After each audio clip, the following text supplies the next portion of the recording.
Christy. Today I want to talk to you about living with open hands. So as we wind up this series on the characteristics of success for families with special needs, we come to one of the most difficult characteristics to live through: opening our hands so that our loved ones can leave the nest potentially and live their best lives. Okay, I realize that some of our loved ones will live with us forever. Sometimes that's the family's choice. Other times it's the best option because there are no good or acceptable options in your area. But what does this open hands characteristic look like? I think it'll vary from family to family, but here's a few ideas. It means allowing, even supporting, or possibly pushing your loved one to move out into an independent living situation. This might be into a group home, an independent situation with supports checking on them regularly, or living with another family or other family members. It means allowing your loved one to make all the choices for themselves that they're capable of making. Open hands means allowing your loved one to make mistakes and deal with the consequences themselves. It means not protecting them from negative experiences that they're capable of handling. Having open hands gives your loved one the freedom to do things in their own way, even if it's dramatically different than the way you would do it. On the other hand, having closed hands might look like some of these examples. Not allowing your loved one to try new experiences. Encouraging your loved one to follow a path you choose for them without considering their interests or desires. Choosing or making decisions for your loved one even when they're capable of making those decisions for themselves. Or deciding that your way is best for your loved one.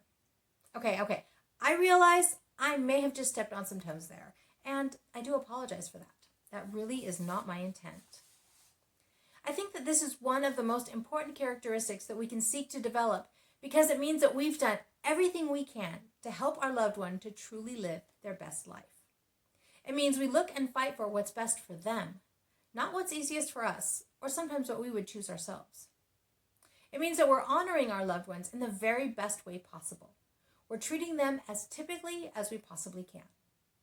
We listen to their voice, to their requests, to their desires and choices, and then we do everything we can to make them a reality. When they can't do it themselves, we go to battle on their behalf and help their dreams come true. There are so many different areas where our loved ones can't speak for themselves.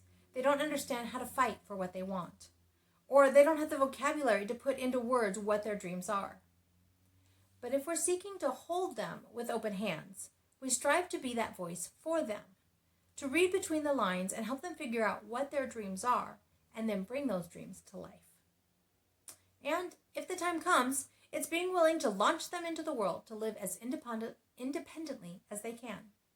Somewhere where we don't have total control over them anymore. Somewhere where they're required to find their own voice and be responsible for their choices.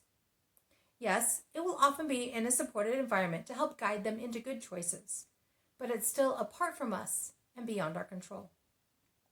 And if it is in our house, it's still giving them as much voice and decision-making control over their lives as they're capable of having.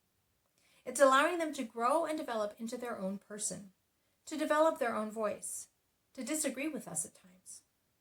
It's allowing them to make choices that we know will have negative consequences, and allowing them to experience those natural consequences. Now, obviously, if they're going to be physically hurt or something else that's significantly damaging, we'll step in. But it's fighting against our natural tendency to protect them at all costs. Now, I realize this is likely different than many of you have considered. And maybe it's just another example of my different way of parenting. But I'm coming to believe that sometimes it's hard for us to be willing to let our loved ones with special needs grow, develop, and move beyond our care all the time. Sometimes we have a hard time seeing that beyond for ourselves. I think it's another opportunity for us to demonstrate that unwavering belief in our loved ones that we talked about last week. We're willing to believe in possibilities they can't even envision for themselves, but we see it, and we help them work towards achieving that possibility, knowing that it will take them away from us. If you want to read that unwavering belief post that I talked about, you can find that. I've got a link in this week's post. That's at www.havenofhopeforme.com. This originally posted in November of 2020. Now here's the other side of the coin as I see it.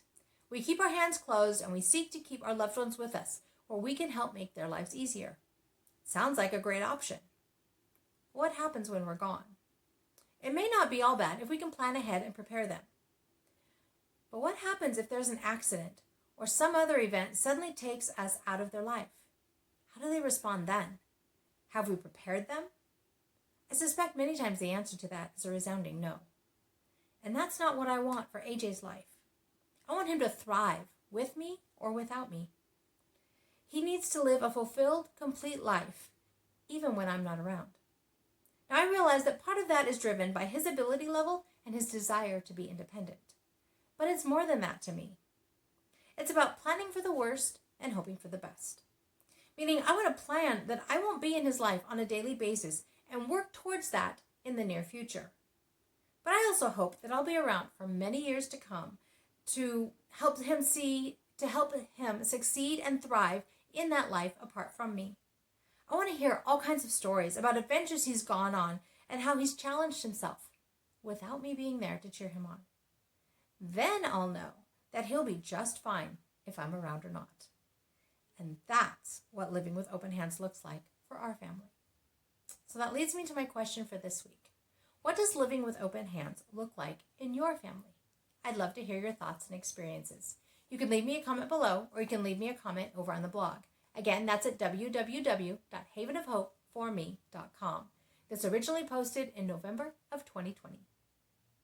I'm working hard to open my hands to discovering AJ's best life so that we can both continue to say that life is good and there is never a dull moment.